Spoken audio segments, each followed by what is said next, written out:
اعوذ باللہ من الشیطان الرجیم پناہ مانگتا ہوں میں اللہ کی شیطان مردود سے۔ بسم اللہ الرحمن الرحیم شروع اللہ کا نام لے کر جو بڑا مہربان نہایت رحم والا ہے۔ والنازعات غرقا والناشطات نشطا والسابحات سبحا فالسابقات سبقا فالمدبرات أمرا يوم ترجف الراجفة تتبعها الرادفة قلوب يومئذ واجفة أبصارها خاشعة يقولون أئنا لمردودون في الحافرة أإذا كنا عظاما نخرة قالوا تلك إذا كرة خاسرة فإنما هي زجرة واحدة فإذا هم بالساهرة۔ ان فرشتوں کی قسم جو ڈوب کر کافروں کی جان کھینچ لیتے ہیں اور ان کی جو مومنوں کی جان آسانی سے نکالتے ہیں اور ان کی جو تیرتے ہوئے جاتے ہیں پھر لپک کر آگے بڑھتے ہیں، پھر دنیا کے کاموں کا انتظام کرتے ہیں کہ وہ دن آ کر رہے گا جس دن وہ زلزلہ آئے گا، پھر اس کے پیچھے اور زلزلہ آئے گا۔ اس دن لوگوں کے دل خوف زدہ ہوں گے اور آنکھیں جھکی ہوئی۔ کافر کہتے ہیں کیا ہم الٹے پاؤں پھر لوٹیں گے؟ بھلا جب ہم کھوکھلی ہڈیاں ہو جائیں گے تو پھر زندہ کیے جائیں گے؟ کہتے ہیں کہ یہ لوٹنا تو سراسر نقصان کا لوٹنا ہوگا۔ تو بس وہ ایک ڈانٹ ہوگی، اس وقت وہ سب میدان حشر میں آ جمع ہوں گے۔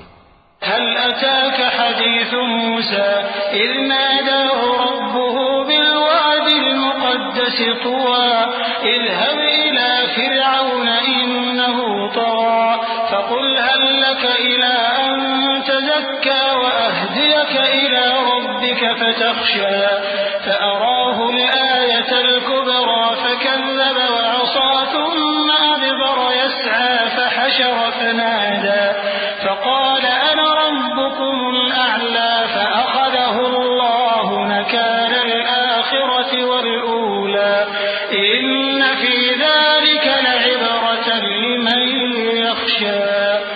بھلا تم کو موسیٰ کی حکایت پہنچی ہے جب ان کے پروردگار نے ان کو پاک میدان یعنی طویٰ میں پکارا اور حکم دیا کہ فرعون کے پاس جاؤ کہ وہ سرکش ہو رہا ہے، پھر اس سے کہو کہ کیا تو چاہتا ہے کہ پاک ہو جائے اور میں تجھے تیرے پروردگار کا رستہ بتاؤں تاکہ تجھ کو خوف پیدا ہو؟ غرض انہوں نے اس کو بہت بڑی نشانی دکھائی مگر اس نے جھٹلایا اور نہ مانا، پھر لوٹ گیا اور تدبیریں کرنے لگا۔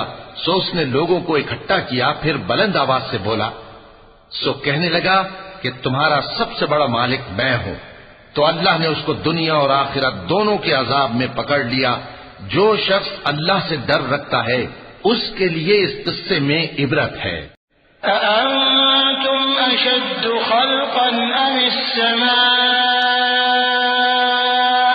بناها رفع سمكها فسواها وأغطش ليلها وأخرج ضحاها والأرض بعد ذلك دحاها أخرج منها ماءها ومرعاها والجبال أرساها متاعا لكم ولأنعامكم فإذا جاءت الطامة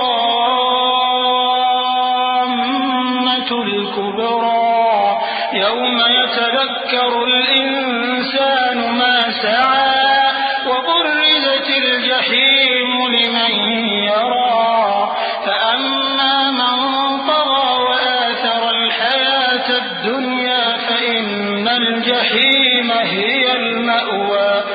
بھلا تمہارا بنانا مشکل ہے یا آسمان کا؟ اللہ نے اس کو بنایا، اس کی چھت کو اونچا کیا، پھر اسے برابر کر دیا، اور اسی نے رات تاریک بنائی اور دن کو دھوپ نکالی، اور اس کے بعد زمین کو پھیلا دیا۔ اسی نے زمین میں سے اس کا پانی نکالا اور چارہ اگایا اور اس پر پہاڑوں کا بوجھ رکھ دیا۔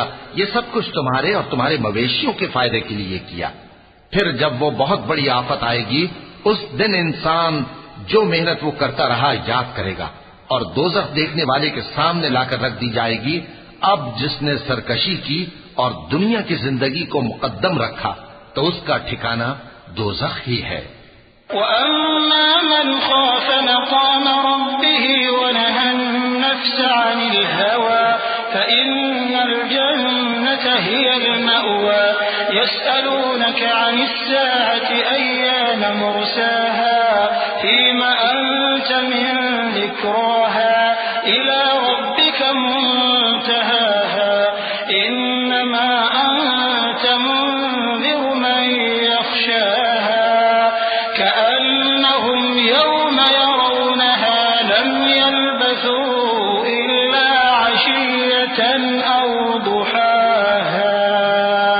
اور جو اپنے پروردگار کے سامنے کھڑے ہونے سے ڈرتا اور نفس کو بیجا خواہشوں سے روکتا رہا تو اس کا ٹھکانہ بہشت ہی ہے۔ اے پیغمبر صلی اللہ علیہ وآلہ وسلم، لوگ تم سے قیامت کے بارے میں پوچھتے ہیں کہ اس کی آمد کب ہے، سو تم اس کے ذکر کی طرف سے کس فکر میں ہو؟